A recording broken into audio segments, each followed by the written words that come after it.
Ehi, bentornati su Breaking Podcast Malazan dei Caduti.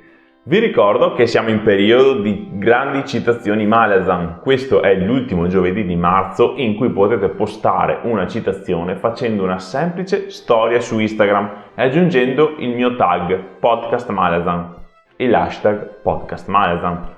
E così a chi se lo sarà meritato potrò regalare un romanzo della saga principale, nuovo di zecca.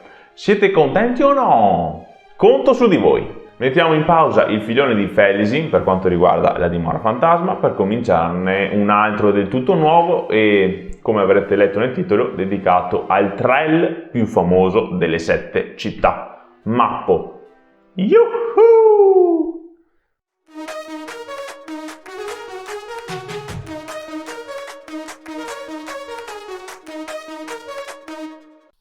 È passato un annetto dagli avvenimenti del prologo a Unta e anche l'ambientazione è cambiata. Ci troviamo nel pieno del continente di 7 città, precisamente nel deserto chiamato Panpotsun Odan.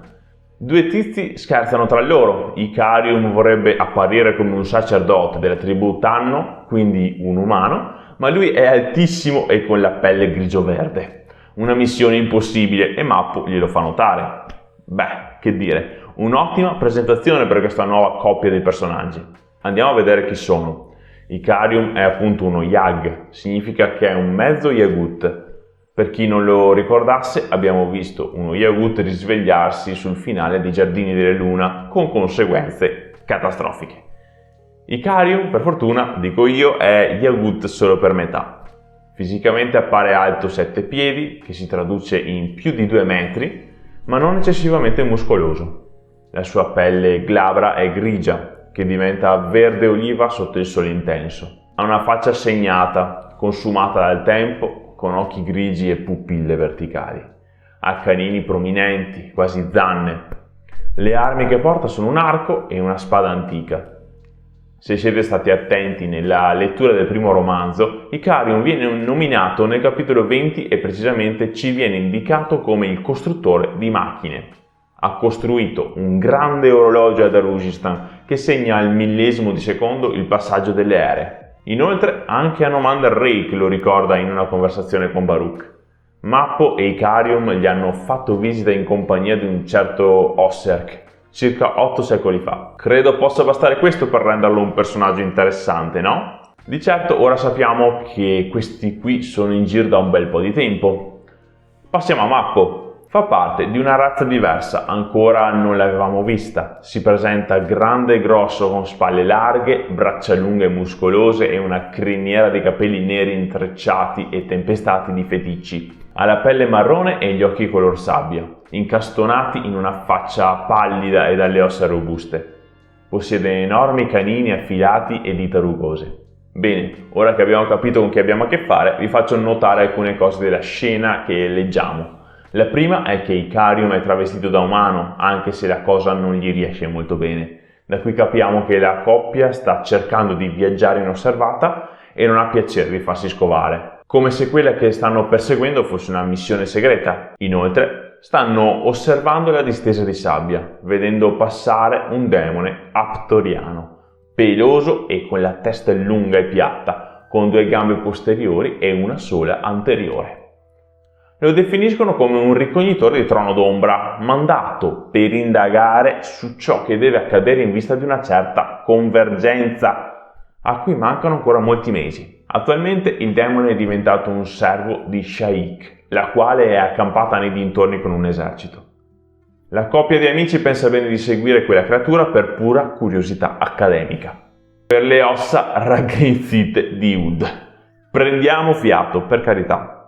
Andiamo un attimo a vedere a inizio libro. Nell'elenco dei personaggi, alla voce Shaik vi è scritto che è una donna a capo della rivolta. Ocio, che in italiano sarebbe occhio, non nel senso dell'organo visivo, ma di fare attenzione. Ma guarda un po', che ti insegno anche il dialetto. Allora dicevo, Ocio, perché in poche righe qua Steve mi tira in ballo un esercito di rivoltosi.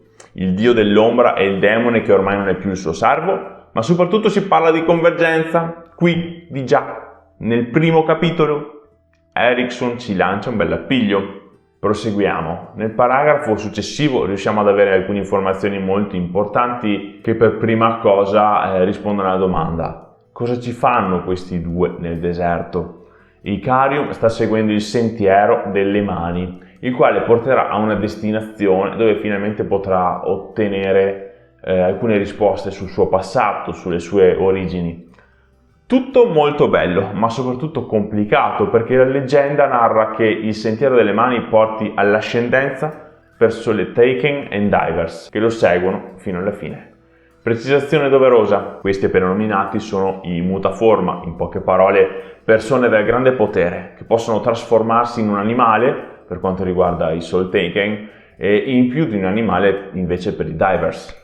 Tanto per capirci, sono Soul Taken a Nomad Rake e i suoi compagni, che si trasformano in draghi nel finale del primo romanzo per affrontare Rayest e il demone Galein. Quindi Ikarium vorrebbe percorrere questa via, piena zeppa di bestie assetate di sangue, solo perché sa che al termine vi sarà una convergenza dalla quale potrà trarre qualche informazione su di sé e sul suo passato. Coraggioso il ragazzo! Al contrario, il suo compagno Trell non sembra così ansioso di affrontare questo viaggio. Subito dopo, neanche a dirlo, incrociano il cammino con un pericoloso Divers. Rillandaras, uno che è 6 che sono uno. 6 lupi grandi e grossi li circondano, parlando nella loro mente. Ma quando Rillandaras scopre i nomi dei viaggiatori, perde immediatamente qualsiasi interesse nell'attaccarli. Curioso, vero? Come se li conoscesse di fama e per questo ne abbia paura. I lupi proseguono la caccia sulle tracce del demone dell'ombra. Piccola parentesi fuori tema. Avete notato il lato archeologico di Erickson che emerge nella descrizione delle rovine, dei racconti e delle civiltà passate? Si tratta di concetti che vedremo ancora e ancora durante l'intera serie. Questa sensazione di ere e cicli storici epici e di ciò che è rimasto sepolto nel passato. Tutto questo fa parte del world building e permette all'autore di dare profondità e dimensione al mondo. Una delle motivazioni che rende questa saga così grande a livello temporale. Ok gente, passiamo al secondo capitolo, in cui troviamo un unico paragrafo dedicato ai nostri protagonisti, ma piuttosto lungo e al cui interno fanno la conoscenza di un tipetto matto da legare. Ci viene descritta una battaglia furiosa tra i due amici contro 11 leopardi divers. Una lotta veramente raccontata bene e che ci fa percepire la potenza devastante che possiede lo Yag, tanto che anche Mappo se ne preoccupa. Vengono poi raggiunti da un enorme orso Soul Taken, Mesremb, una vecchia conoscenza del Trell. Si scambiano gli auguri, bevono un tè e poi si separano. A prima vista queste scene sono proprio inutili, invece non è così. In poche righe Erickson ha presentato un nuovo personaggio con poteri da mutaforma, ha lanciato qualche riferimento sul passato di Mappo, ha ribadito la spaventosa potenza di Ikarium e infine ha evidenziato l'alto numero di nemici che si accavallano su questo percorso. Mica male, no? Arrivati in una fenditura tra il deserto sacro di Laraku e il Panpotsun Odan, i viaggiatori scorgono una torre piuttosto particolare che però non ha alcun tipo di entrata. Immediatamente dopo vengono raggiunti da un vecchio a dorso di mulo, il gran sacerdote Ishkar-Pust del tempio Tesem dell'Ombra. In poche parole, Ishkar-Pust. Un vecchietto calvo e scuro di pelle che parla da solo e ha la fobia dei ragni. Ragazzi, questo è uno dei personaggi più pazzi dell'intera serie, preparatevi a ridere di gusto in sua compagnia. Già dalla sua prima apparizione non possiamo fare a meno di chiederci se sia serio o meno. Diciamo che Erickson si diverte a creare personaggi di questo tipo, così intricati da risultare patetici, ma tanto folli da sfiorare la genialità. Unico compagno umano di Ishkar, perché non voglio prendere in considerazione i Bok-Harala, è un certo signore di nome Servo. Si chiama così. Stop. La torre in cui si trovano è un tempio dell'ombra, votato quindi al Sacro Ammanas, alias Trono d'Ombra. Ma in precedenza è stato un tempio della Regina dei Sogni, presidiato da monache insaziabili. Che peccato non ci sono più. Sul finale avviene la fantastica scena in cui Servo si arrampica per entrare nel tempio, per poi far salire anche il sacerdote. Poco dopo però Ikarium chiede a Mappo perché la sua spada sia sporca di sangue. Lo Yag ha completamente dimenticato la battaglia contro i Divers e chissà cos'altro. Così de botto, senza senso. Questa amnesia parziale arrivata all'improvviso spiazza del tutto il lettore. Ora ha già più senso ciò che diceva nel capitolo precedente, per quanto riguarda la sua ricerca di risposte. Il ruolo di Mappo adesso si fa più chiaro, non è per nulla sorpreso delle domande dell'amico e non si fa problemi a mentirgli. Sembra un copione già visto e ripetuto più volte. Via che si va, capitolo terzo, interno del tempio. Il buon Trell è stato curato in qualche rozzo modo da Servo, alle ferite al collo e alla nuca causategli dal Divers. Iskar sta facendo le pulizie di casa per eliminare ogni possibile traccia di ragnatele e nel mentre si lancia in un monologo assurdo che però vale la pena di rileggere. Come tutte le volte che apre bocca, nel mezzo si può trovare sempre qualcosa di interessante. Per esempio, continua a ripetere «una vita data per una presa». E già qui dovremmo cercare di capire cosa significa. Poi dice «io vivo per preparare e la preparazione è quasi completa». What? A cosa si riferisce? Poi c'è la scena della biblioteca, cucina, lavanderia. Servo sta facendo il bucato e finalmente Icarium e Mappo notano ciò che il sacerdote dell'ombra dice loro da un bel po'. Servo ha un braccio normale e uno rosa, giovane, praticamente nuovo. Aggiungiamo il dettaglio che il buon uomo è stato regalato a Pust direttamente da Trono d'Ombra. E tac! Passiamo oltre. Mappo deve affrontare uno Yag su di giri. Vuole esplorare il tempio in cui si trovano, convinto di potervi trovare le risposte che cerca. Il Trell chiede spiegazioni, ma Icarium non ne ha e si limita a dire «puoi essere paziente con me?» Che carino! Ha fatto anche gli occhi a cuoricino mentre lo diceva, non ho dubbi. Questa frase però scatena un flashback in Mappo. Ricorda il momento in cui la sua tribù è stata avvicinata a alcuni tizi loschi, che si fanno chiamare Innominati.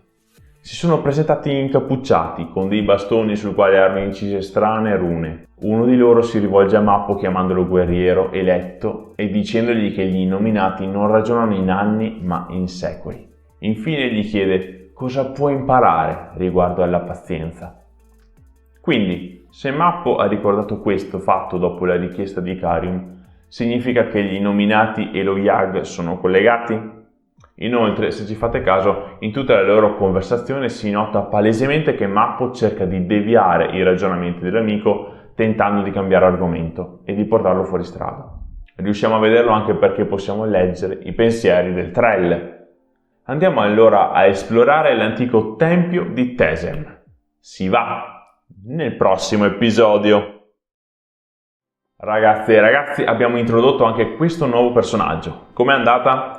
A me è piaciuto ripercorrerne i passi. Ricordatevi di iscrivervi al canale e alle pagine social, di cui trovate il link nella descrizione del video.